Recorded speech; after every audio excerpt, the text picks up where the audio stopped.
Numbers are jumping up here. I'll give it one more minute and then we'll get going. Got 51 attendees so far. That's awesome.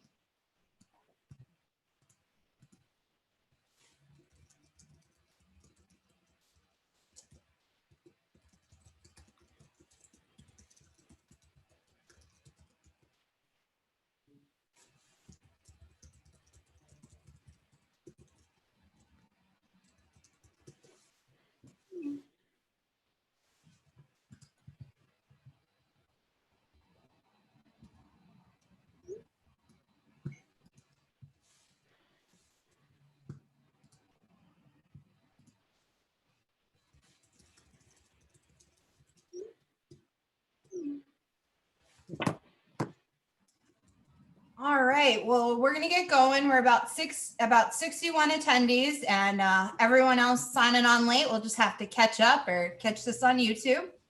So I wanted to thank everyone for attending. This is specifically for our coaches in Massachusetts who have female players on their team or coaching a girls and women's hockey team. My name is Elizabeth Cohen, and I'm the manager of communications and events here for Mass Hockey. I also coach Marshfield High School girls hockey. And I feel very lucky to be on this call with some amazing panelists, and we're so lucky to have them all, and I want to thank them all for being here. And to take it away, we're actually going to give it off to Keady Million, who is our director of women's national team programs for USA Hockey.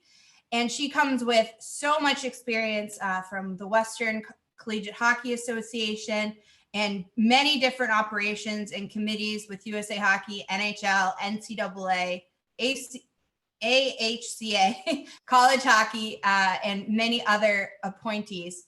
So I'm going to give it to you, Keady, and have fun. All right. Well, thanks, Liz. Thanks so much for having me. I'm really excited to be on this webinar tonight. And just a little fun fact for all you coaches out there, and even the coaches on the call. I don't think any of you guys know this about me, but prior to, most everybody knows me from either USA Hockey, the WCHA, or my time in Lake Placid.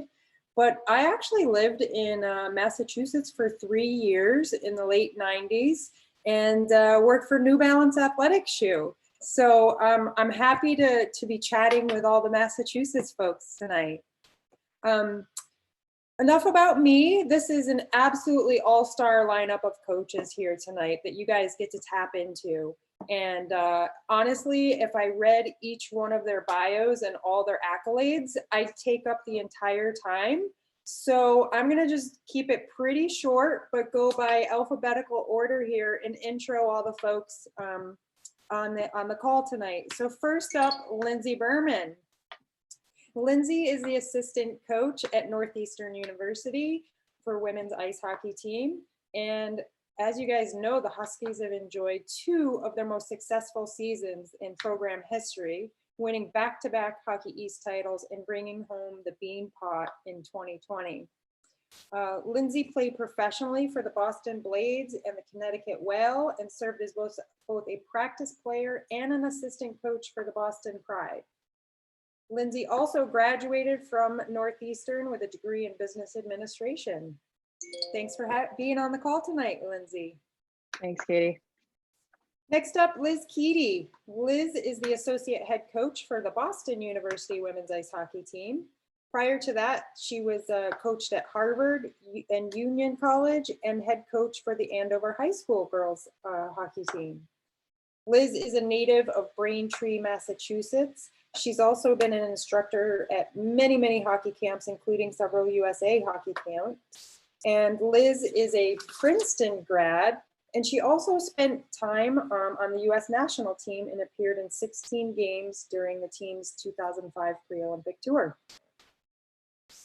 Thanks for joining us tonight, Liz. Thanks, Keady.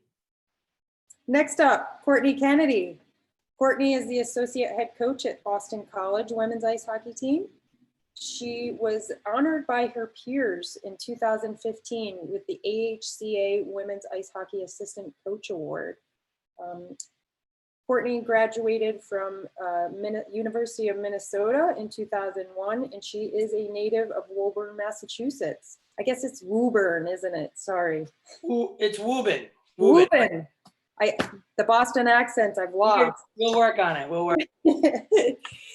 Courtney has also worked on many USA hockey camps and teams, and I think is probably best known as an Olympic silver medalist in 2002 and a bronze medalist in 2006. So way to go, Court, and thanks for being on the call tonight. Thanks, Katie. Appreciate it. Next up, Keady LaChapelle. Keady is the head coach for the Holy Cross women's ice hockey team. I'm very excited to work with Keady this season. We just named Keady our head coach for our U18 World Championship team, which will be competing in late December, early January. So congrats to Keady, and looking forward to working with her on that. Keady, oh gosh, my notes are all screwed up here, sorry. Keady is a native of Lewiston, Maine, nearby, and graduated from Providence with a bachelor's degree in social science. Not really using that, or are you, Keady? Thanks for being on the call tonight. Thanks for having us, Katie. Yeah. Next up, J Mirasolo, associate head coach for the Harvard University women's hockey team. Jiae is a native of Wakefield, Massachusetts, and played her high school hockey there. She came to Cambridge after spending 4 years as an assistant coach at Princeton. And prior to that, she served as assistant coach at Phillips Andover Academy. Again, actually all of these ladies work on a lot of the USA hockey camps, and Jiae is also part of that crew. Jiae graduated from Boston College and was part of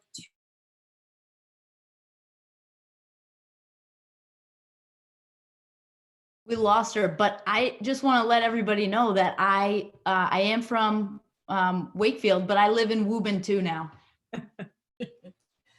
Awesome. Well, I thank you, Jiae, for joining us. And Amy, would you give who else did we have left? Did we go over Liz yet? We Liz. sure did. We did. So let's move on. Amy, could you give us a little more of your background?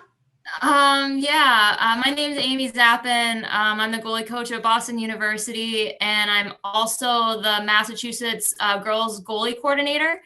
So I'm focusing on all the goalie stuff. I'm originally from California, and I went to St. Anselm College up in New Hampshire. I can finally say I officially made it D1 since they're moving in that direction. And yeah, I'm happy to hear to talk about some goalies. Awesome. I think we got Keady back. Oh my God, sorry you guys, my computer just died. I don't know why. Not good timing. No worries. Well, we went over Amy's background, and Okay. Amy, we are so lucky to have you. She also is working with our goaltending development for the girls side for player development, and we're just so lucky to have you. So thank you. Thanks, Liz. Sorry about that, guys. Sorry, Amy. It wasn't anything you said, I promise. That's okay. Well, thank you all for being on the call tonight. I think our coaches are in for a huge treat because the experience on this webinar tonight is just unbelievable. And so I'm going to start off with a few questions. You know, obviously, all of you have been players, and you also are Division I college hockey coaches now. I'm going to start with Liz Keady. Talk about your experience as a player, and then how it has transpired into a coach, and maybe the differences, and what experiences you faced while growing up in Massachusetts hockey, and now coaching at the collegiate level.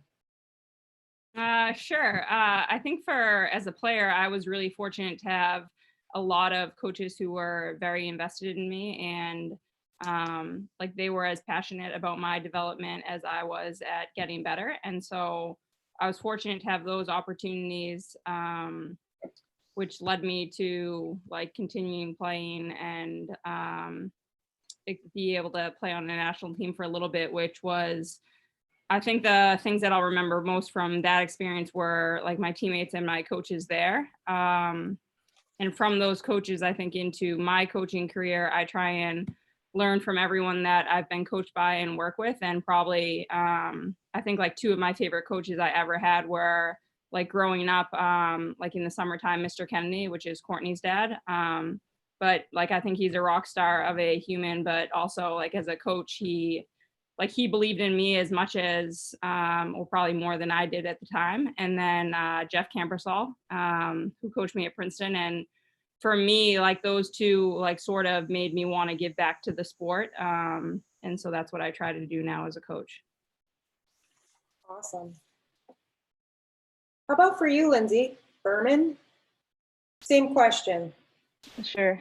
Well, first of all, I grew up in Maryland, so I think I'm the only one on the call who didn't, well, aside from Amy, who didn't grow up in this area, but I feel really lucky to be here now. But I had a really awesome playing career too, and I have great coaches to thank for that. And it started in high school. I played for Cush Sidhu in DC, and he instilled so much in me, and a lot of that had to do with discipline, but he also allowed us to have fun. And I had a lot of fun growing up playing. And then when I went to college, I had an awesome experience at Northeastern. I got to play for Laura Schuler and for Dave Flint, who's my boss now.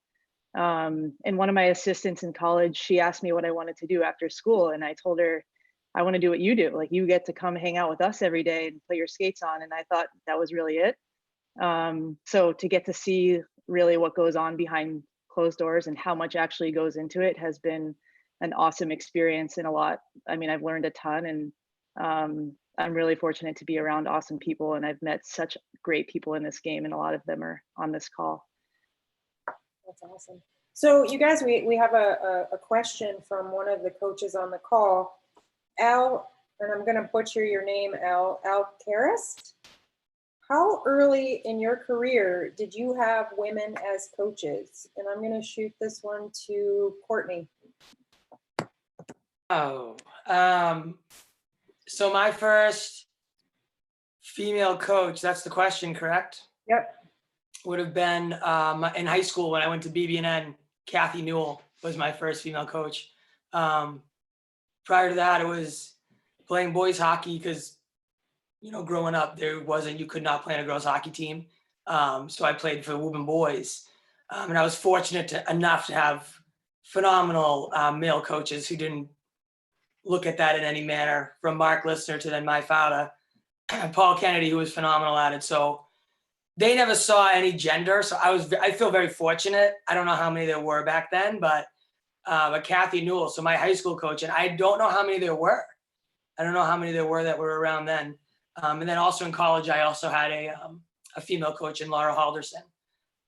So I feel fortunate to have had an opportunity to be coached by all different kinds, because I think you can pick up different things, and sometimes people teach different ways no matter who you are. So just like Lindsay was saying earlier, you pick up, or maybe it was Liz, that you pick up a little bit from every coach you've ever coached or played for, that you're now trying to instill in your coaching style, right?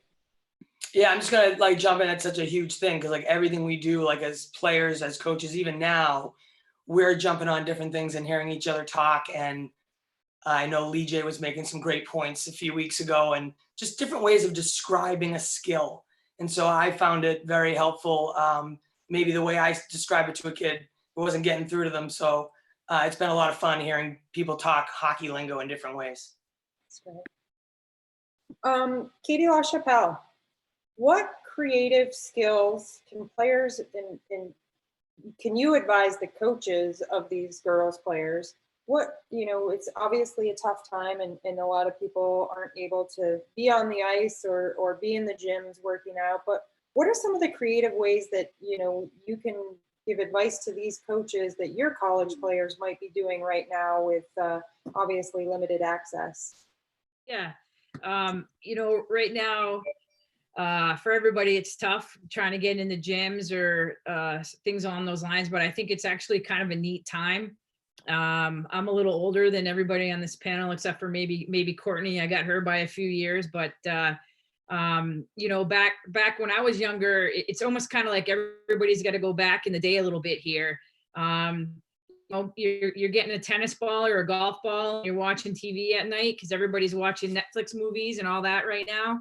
You're stick handling, you know, little things like that you can do if people are lucky enough to have a net in their backyard or in their driveway, or if they're allowed to shoot in their basement or against the garage. You know, making sure they're getting out there and shooting a lot of pucks and just concentrating on those skills. Once we get on the ice and we're doing a lot of skating skills, you're doing other things with the shooting and other things with the stick handling. So I think sometimes right now, when you don't have that ability just to go back and be able to do those two simple things, I know a lot of our girls are doing that. They're doing body weight exercises and using a can of beans out of the cupboard for weights and milk jugs and things like that. But I think you can really go back and do a lot of stick handling and shooting, just kind of relaxing and kind of going back and doing it old school. I wouldn't use a wood stick. I wouldn't go back to wood sticks or anything like that. But you know, they certainly can find something to shoot off the driveway with. And, you know, I'll just expand on that a little bit from a national team perspective. Not only are our athletes continuing to train and work out and keep their fitness up, but another big thing that we've been working on the national team level is the mental skills aspect.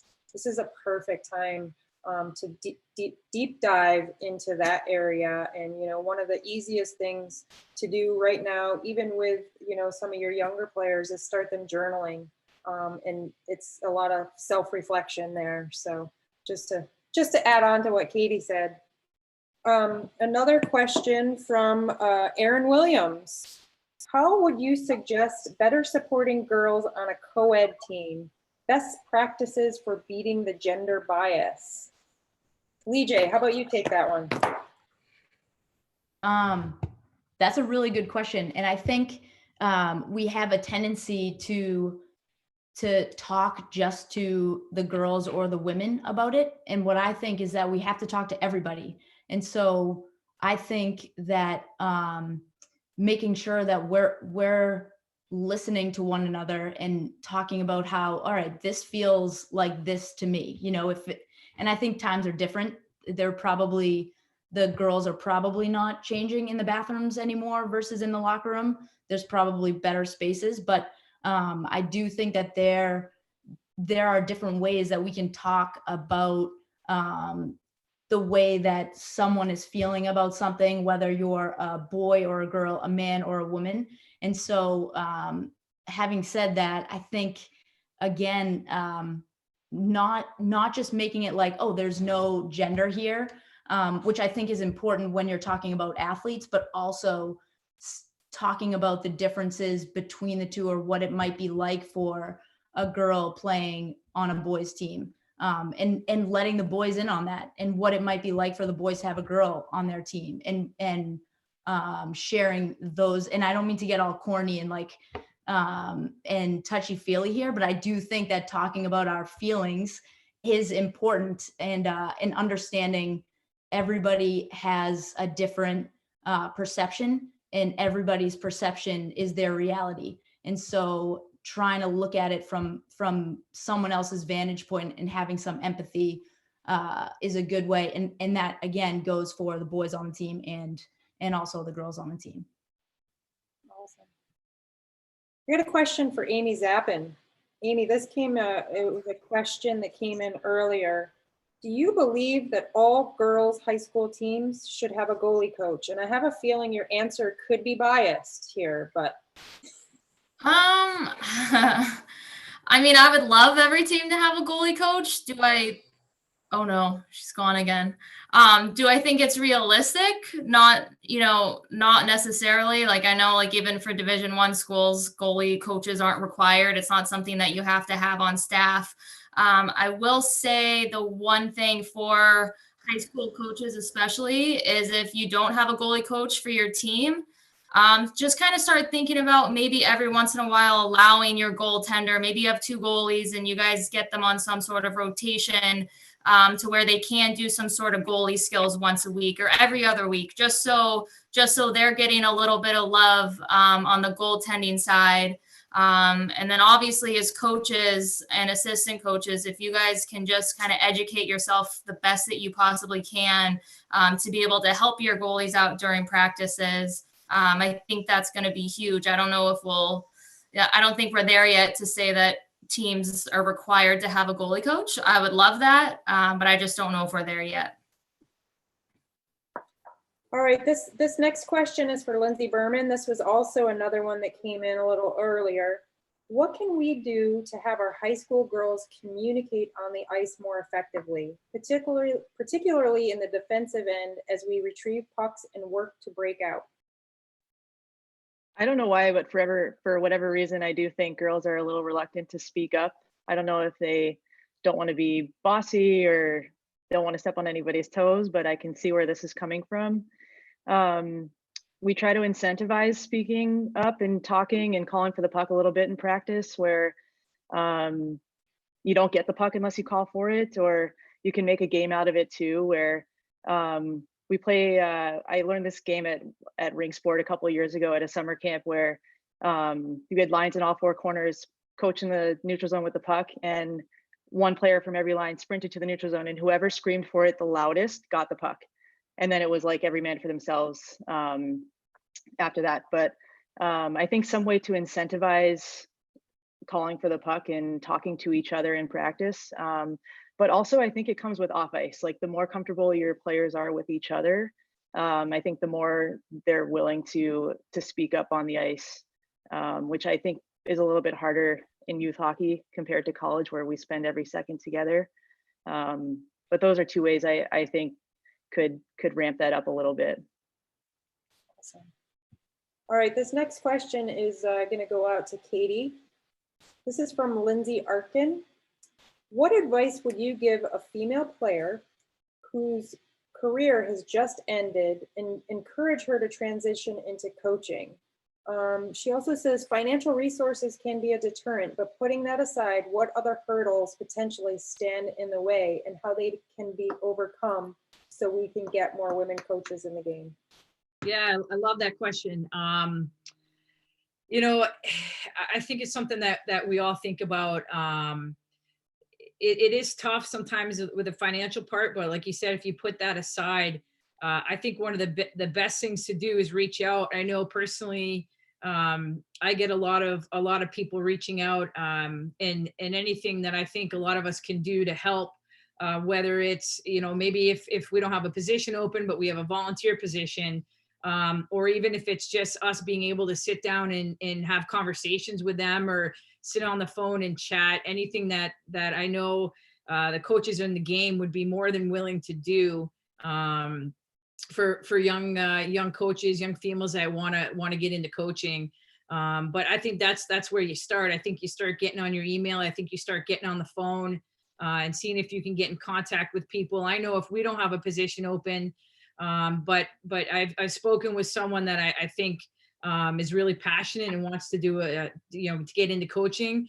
If I know someone else that has a job opening or volunteer opening, I'd certainly call them and say, hey, I think you need to make sure you're talking to this person or looking at that person. But I think reaching out and talking and having conversations is the best way to do it. And I think young women and young men, young coaches that want to get in the game would certainly find that coaches are more than willing to help out and chat. And I think that's something that I wish we had more of, especially players that are leaving the game, being able to get into coaching. And I know that's certainly something that, I wish we could have more coaches on every staff, to get more coaches going. But just reaching out and making sure you're doing your best to try to make connections and have conversations, real genuine conversations with coaches, whether it's about hockey or what your career path is. Yeah, and Keady, you know what? I'll expand on that one too. And I know we're talking with you coaches and the coaches on the call tonight, but I think, you know, one of the things that I always expressed to student athletes when they were getting ready to graduate was that, you know, if they wanted to stay in sport or stay in the game, there's so many options available, whether it's coaching or officiating or going into broadcast, PR, communications. You know, there's just a wide range, and to really I would also see if we get Keady back here, but I would also add on a little bit to that. If you know, whatever area you're living in, if you can making sure you're getting some sort of way to be a part of a team that's in your area, whether it's a youth team, whatever it may be, to just get around players and get around coaching.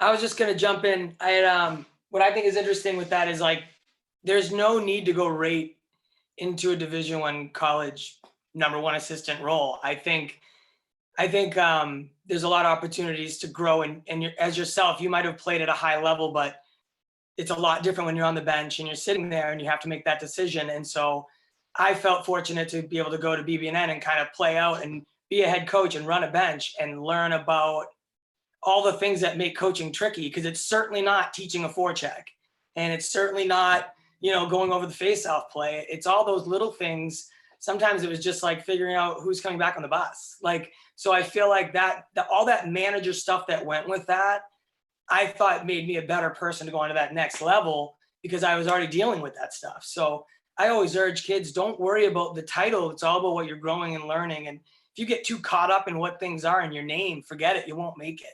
You need to worry more about the development of it.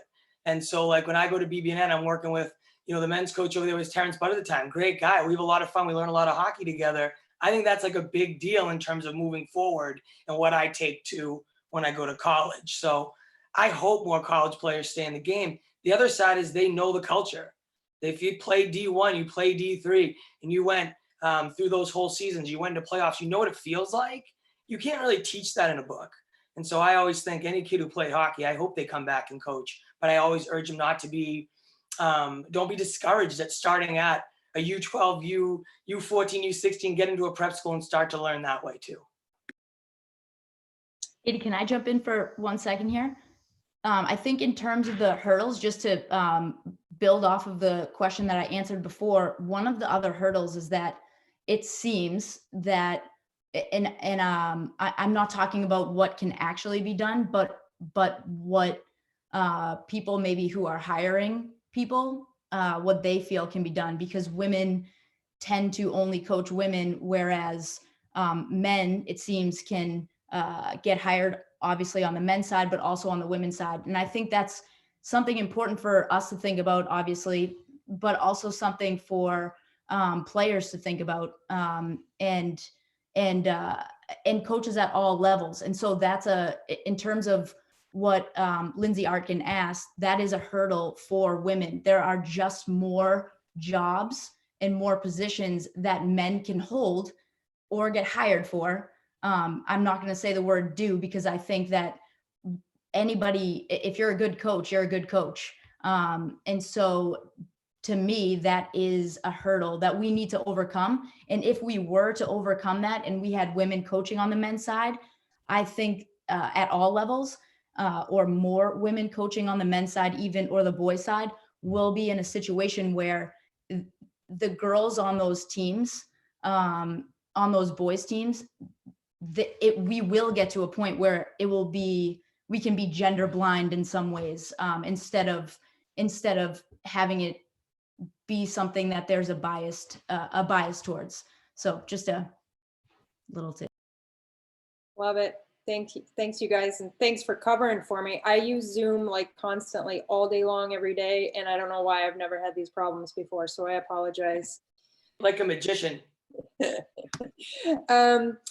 We have another question from Jeffrey Quinn. Our girls program is growing, so we have challenges with roster sizes. What would you recommend for minimum and maximum roster sizes, for example, at the 12U level? Liz Keady, let's hear from you on this one. I am trying to think of a number for that. I think when I think of this question, I think like the key is to have everyone involved and being able to always play. And so I don't think anyone should be sitting at that level. And I think the focus should be that they have a blast every time they're out there with a high energy coach. So my thought would be like 3 lines and 60 and 2 goalies. And I don't know if maybe even go with 1 goalie and let the other kids switch in and out. But I am not a U12 expert, to be clear. You know, I'm getting some info here, you guys, that Vicky, I'm gonna butcher her last name, sorry, Movsession is on the call? Session. Movsession, she's on the call tonight and we should give her a shout out. And that she's from Lexington, Massachusetts, and coaches over at the Massachusetts Spitfires girls hockey program. And the USA Hockey allows a maximum of 20 players, not more than 18 skaters. Vicky was also, and I didn't know this, I apologize, Vicky, a 98 gold medalist. She was a good player and quite the, she's a comedian, very funny. She is, very, very funny. I wish we could get her in here. People would have to pay. I think fellow Friar, if I'm not mistaken, as well. He's a Friar. That's awesome. Okay, so the answer is you can't have, it allows a maximum of 20 players, but I guess the question is that a good number, you know, to get everybody involved? I mean, I think it's tough no matter what, because like you want to have one team, then do you make it 2 so everyone can play more? How do you run practices? Are you in half ice, not ice? I think what Liz said was so important is that the whole point of what we're doing is to develop players and let them play a sport that they love. And I loved hockey because I got to play hockey, not because I was like on the bench hoping to go. So I think that's one of the harder things is juggling numbers. I would never want to be on the administrative side of that because, you know, you have to keep your numbers up. How do you keep them in there? How do you keep everybody happy when you're playing in a tight game? You know, how do you roll out that 4th line? Like, it's very tough. I think practicing in the ADM model is where it comes in very key there. Like, how many puck touches are these kids getting in a week? Do they get, you know, are there enough practices? Are they getting that kind of a thing? And then in the game, they should be trying to get as much ice time as possible. That's a tough question. Yeah, I mean, the only thing I add that like Courtney just brought up, but is like the practice to game ratio. And I think like the practices really are what's important at that age. And so if you have a few extra and they get a little bit less during the game, but you're playing a bunch of mini games during practices and they're in stations and getting a lot more individual attention, then you're probably all right. All right, I have another question, and I'm going to hit this one up with Lindsay. And I'm combining 2 questions, Bill Theodore and John Hercola. Sorry, John. What advice do you have for keeping U14, U16 players focused as social distractions, and to add in Bill's comment, drama on the girls' team become greater? How do you deal with that? Well, I don't know if I want to have kids because of this. So, man, it's tough. And I would say it continues. I think it's at every level. Somehow we got to keep these girls focused on what they want and what they want out of this. You know, if they want to come to practice to gossip and, I don't know, be mean to other people, they're in the wrong place. I grew up in a program in Maryland where there was just 0 tolerance for it. I knew that if I stepped outside the lines, I was gone. I don't know if we're allowed to treat it that way anymore. But I think Jiae kind of touched on this earlier. I think there can be like an education piece to it. And I don't know, I think it has to be visited quite a bit at that level. I don't know who has to come in to teach that education piece, but it's tough. And I feel like there's a reason why I don't coach high school age, because I don't know that I could do it. I don't know. I would love for someone else to chime in. I don't know the right answer to how to fix that. Aside from, and I'm sure you do this, you try to make like the most positive environment that you can for these girls, but it still happens. Yeah, would love to hear from anyone else on what they think. Yeah, I think you're 100% right, Lindsay. And I think with that, as coaches, I think it's, at whatever level you're at, we're not just there to coach, we're there to do other things. And I think it's part of our responsibility to have those conversations. And Lindsay said, revisiting things in those conversations and holding people accountable and teaching them the right way to be great teammates and to be positive and to support each other. And when you start doing those things more, I think some of those drama situations start to go out the window, or it becomes way less. So I think you just gotta show them the way to be positive, show them the right way that you want things to go, and keep praising those type of situations. And now you're better teammates than you are worried about talking about each other. I think this next question kind of ties in a little bit to what you guys just said, and I'm going to combine a couple of questions here. And who do I want to pick on now? How about Amy? So Amy, outside of hockey skills, what are things that you coaches look for in a player that can help instill them in preparing for college? And I'm combining it with another question that I had is like, what kind of characteristics do you look for in a player? And when you're signing a player, like what kind of kid do you want on your team? You guys can chime in after. I'll kind of speak on, from a goalie perspective. Honestly, like the biggest thing for goalies, especially looking to get into college hockey, whatever, biggest thing for me is goalie IQ and hockey IQ, and really understanding the game and not just technically playing the position, but understanding the situations that are forming in front of you, and kind of how you're controlling those situations as well. I was going to mention earlier, not to get off topic, but just some things that coaches can encourage their goalies to do during this time is to make sure they're watching hockey. Everybody has so much time these days and free time to just, do whatever they want. So my biggest thing is to make sure you're watching hockey and you're learning, you're watching other goalies' mistakes, you're watching players' mistakes, and all that fun stuff. So I definitely harp on watching hockey.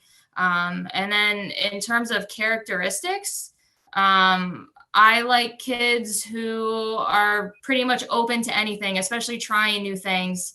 A lot of goalies can be, sticklers for, I was coached back when I was 12 years old, and that's the only way I know how to play the position, and I'm not going to try anything different. So my biggest thing is players who are willing to learn new things, and try new things and really build their toolbox from that. Anybody else want to chime in with any advice there on that one? All right. Well, yeah, I think there's like opportunity for coaches when you're like working with your kids in practices and whatnot. All of us want, like every player moving on, no matter where they're going, like as we coach, even the kids we have, it's more than just the skill they're doing. So I kind of wish there was more emphasis on like the finishing of a drill at times. So you can see so much about a kid's willingness to go hard, or if they give up on plays, like right in a drill. And when I hear about like what you're looking for, it's like you want a good character kid who works hard. So like when we run practices, if I'm in high school, I'm thinking of ways you can have them do a drill, but make sure they finish it all the way out, go to the whistle, go hard, go to the rebound. It's cheesy, but it just doesn't happen.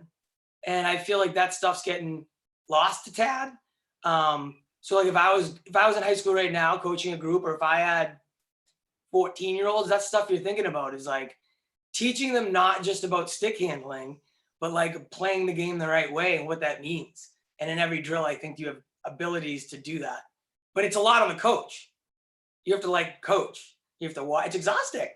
There's times you're like, I can't believe I have to, and now you have to find a new way to say it because the way you said didn't work, or she took attitude to it.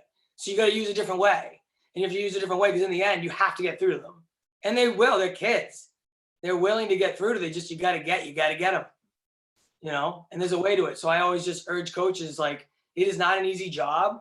You got to love it, but know that that kid in turn, once you crack their shell and they're doing it and they're going, you'll impact them for life.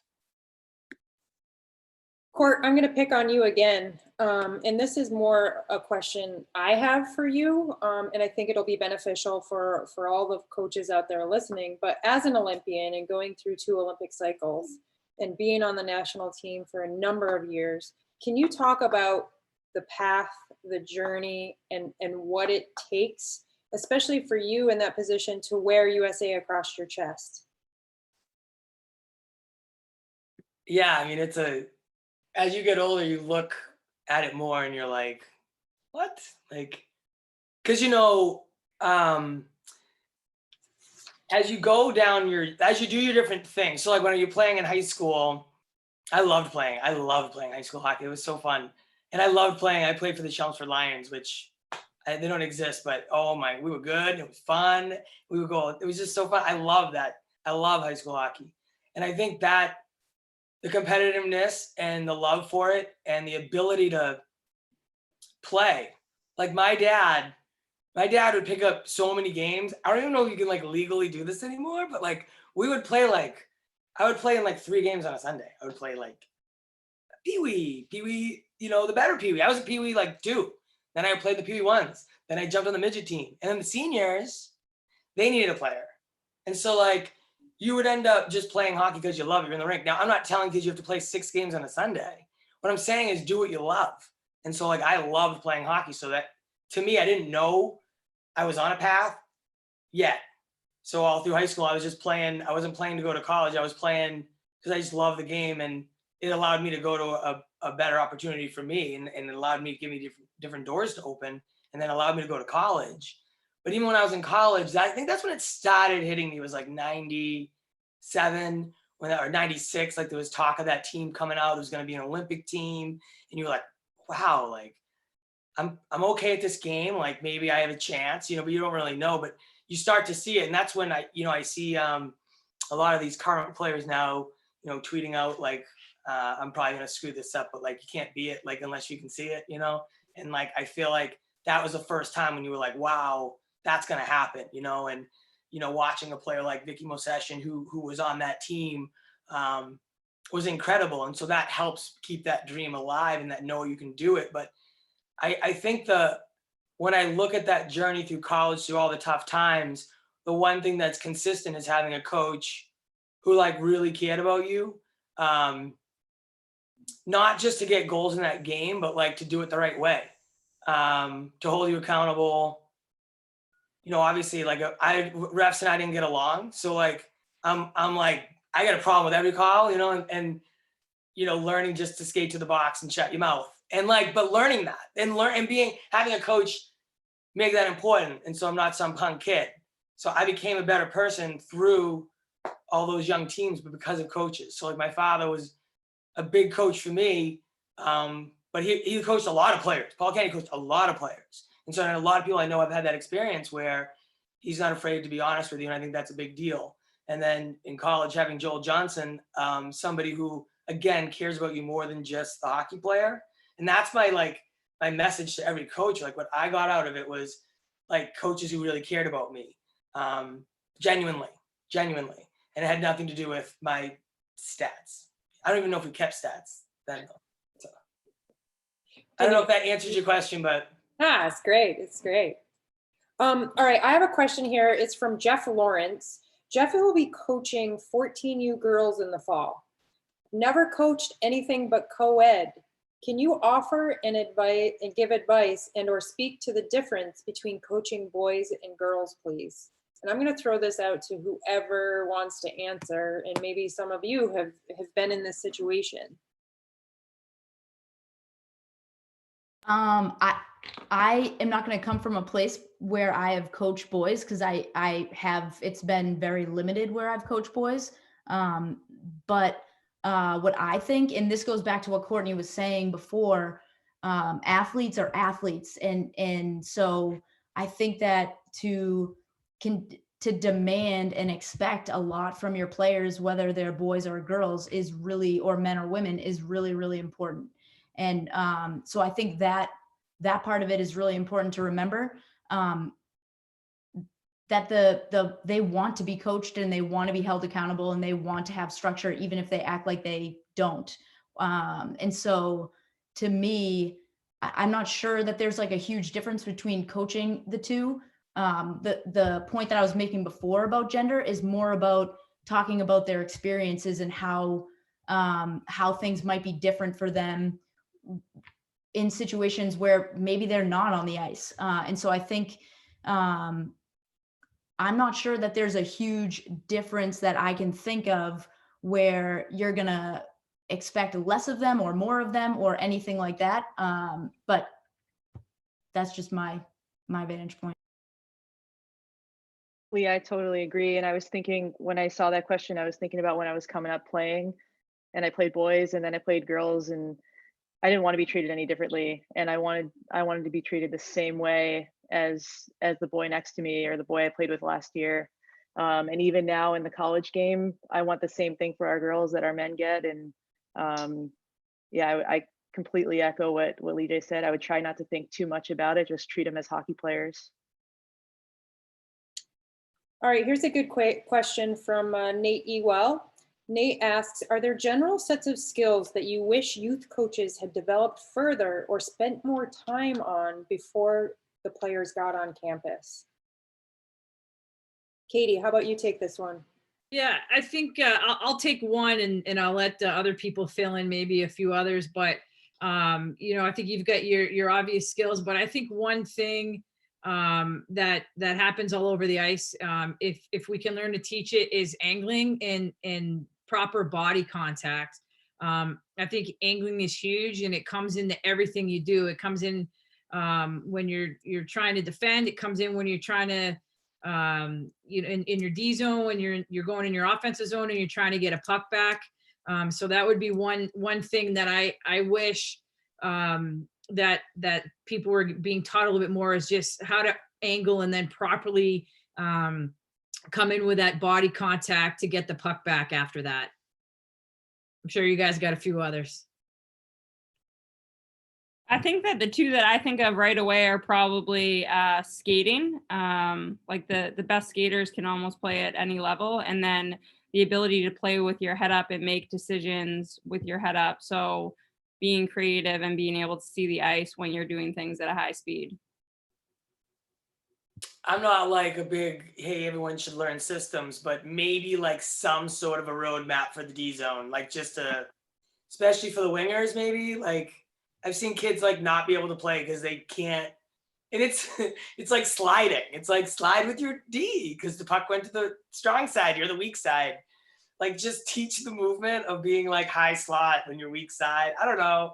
That's what drives me bananas, because the kid's so talented. She could put 3 goals in like anytime, but she can't be in the lane to block a shot or be accountable. Can we add back checking to that too?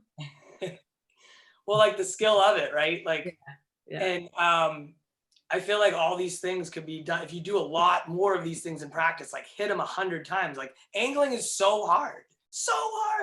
Like people are going to slam into each other. It's very difficult to do it. But the only way to do it is like repetition. So get the D zone going, cover your points.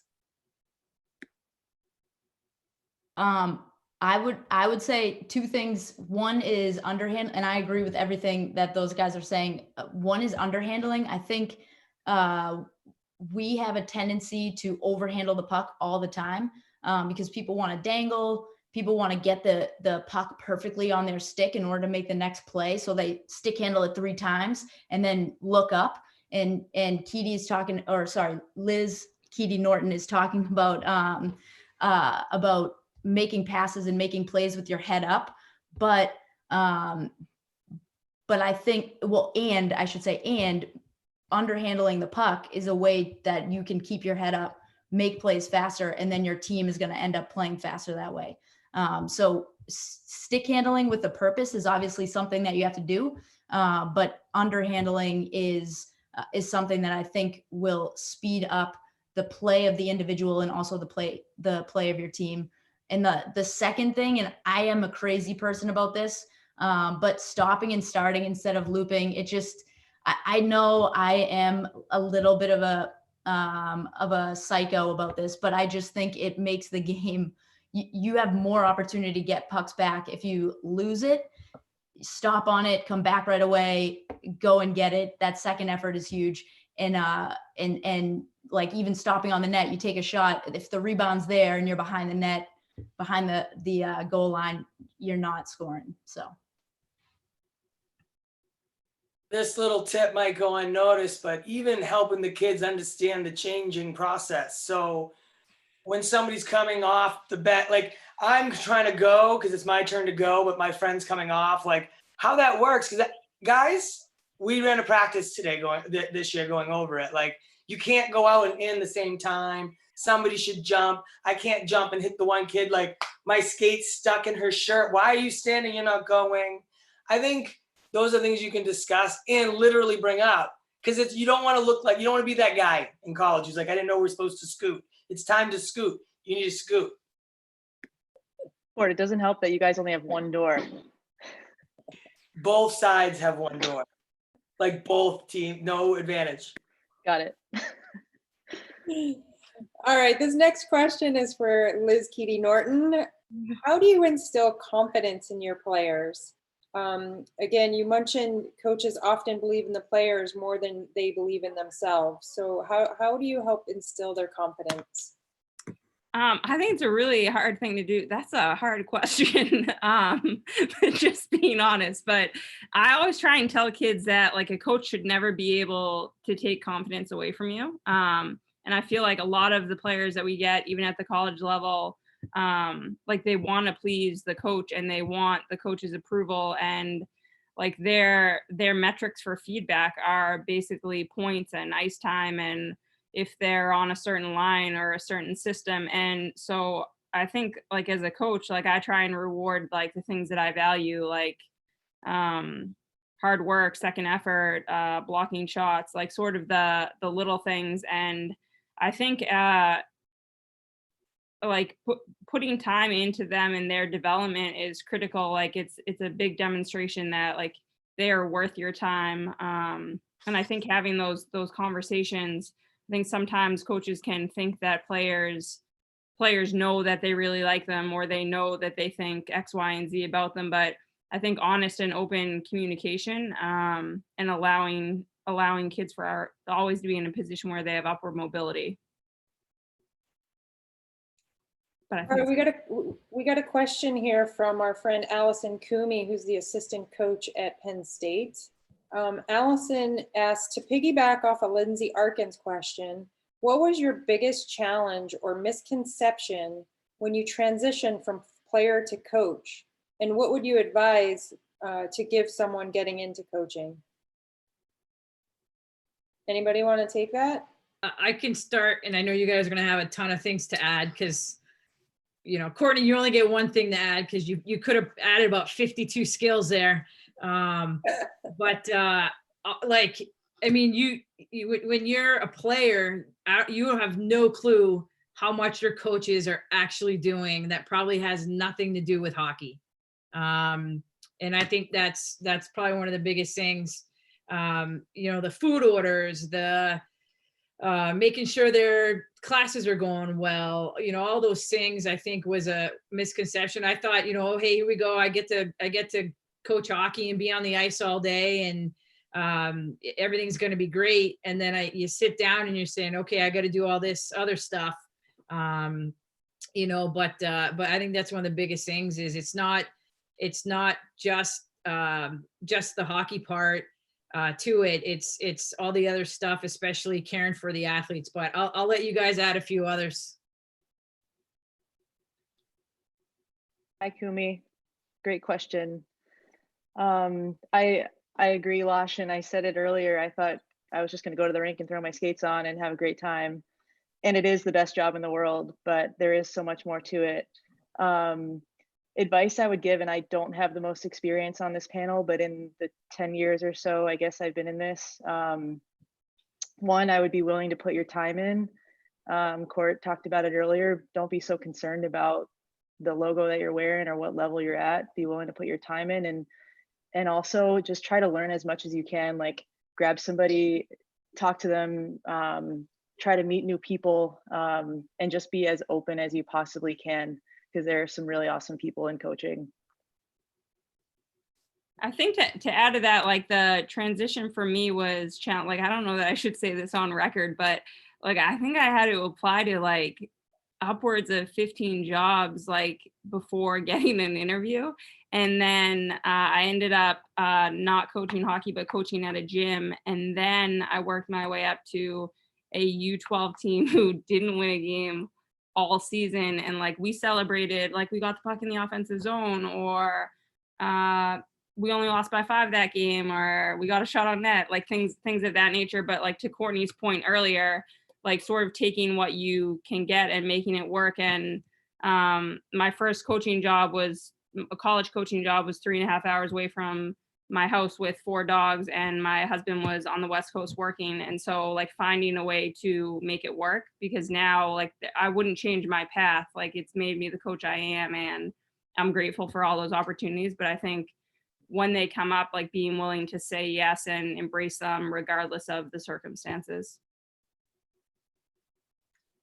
All right, you guys. Well, we're going to wrap up with one last question here.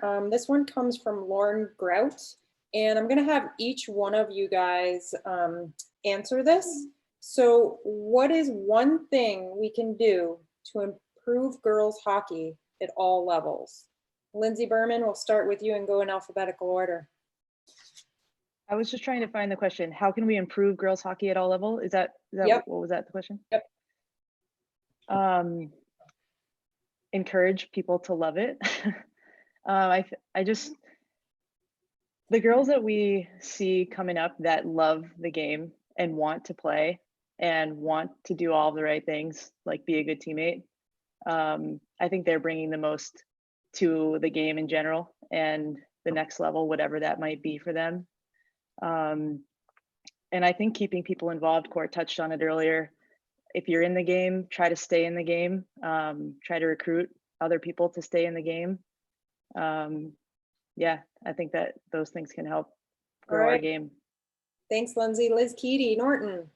I think just bringing energy and passion with you, like no matter what level you're coaching, and making sure that like when the kids get off the ice, they can't wait to come back the next time. Awesome. Courtney. Yeah, well, just from hearing some of the questions in terms of like people being concerned about coaching male versus female, my biggest advice is I'd go harder on the female. Go harder, teach them harder, be all over them. I think you teach, you know, if you're a coach and you care about your player, you care about result, you care about impact, you care about seeing that kid get it done. Because when they do it, it's not because it helps you out, it's because you see that kid's face change. And so I always say, go harder on that kid. Don't worry if it's a girl, a boy, a dinosaur, an alien, just coach I'm muted, sorry. I think just make it exciting, and you know, everything everybody said's spot on, and we all feel the same way, I'm sure, but make it exciting, make people love the game, and certainly give back. You know, that's going to make things better, and support it. If you don't support it a lot right now, do your best, find a way to be involved in women's hockey. Love it. Jiae. All phenomenal points, and celebrate successes is what's really important for me too. Everybody is at a different level, and everybody is has a different abilities. And so if you're working on something with someone, maybe it's to pull the puck in and shoot, and they do it at practice. Celebrate that, you know, like throw your arms up in the air and be excited about it, because even though it's a little thing and maybe they missed the net, they did something that they couldn't the day before or the practice before. And so to celebrate those successes, I think makes a person feel, at least I do, when people celebrate my successes, I feel happy and I want to do something else better than I did before. And so I think that can increase other people's passion for the game, players' passion for the game, and get them, like Liz was talking about, coming back for more. And last but definitely not least, Amy Zappin. Yeah, I'll speak a little bit just on the goalie side for the girls and boys, is just getting at a younger level, having the kids try goaltending and trying the position. I know some programs do force their players to do a rotation to try goalie out. And I can't encourage that enough. And kind of piggybacking off of what all you guys said is just make sure it's fun for the kids. Doesn't matter what position it is. For me, I'll have the little kids out on the ice and we're teaching something. And Lee, kind of what you were saying is like, doesn't matter how they're doing it, as long as they're having fun, stopping the puck or making a play. It's just encouraging that and just making sure that they're working hard and having fun. Awesome. Well, thank you guys. I'm sorry to all the people that logged in tonight that we didn't get a chance to answer all your questions, but we want to make sure you remember that the mahockey.org hockey resources is a good place to check in and utilize all the resources that they have there for Massachusetts hockey. Unless anyone else has anything, thank you everyone for joining us tonight. This was a lot of fun. Thank you, Keady, on behalf of Mass Hockey. Having you as a panelist and having all of our panelists on here, such a great experience. Makes us really Mass proud because everyone has a Massachusetts connection, even if they didn't grow up here. And again, mahockey.org/hockey resources. We're putting up webinars there daily. usahockey.org also has amazing training materials for coaches, female coaches, male coaches, for all different ages. And hopefully we'll be putting on more webinars while we all get through this pandemic together. And again, thank you everyone. And thank you to the attendees. This will be live on YouTube for everyone to look at a later date. And I think that's all. So thank you. Thanks, guys. Thank you. Thank you.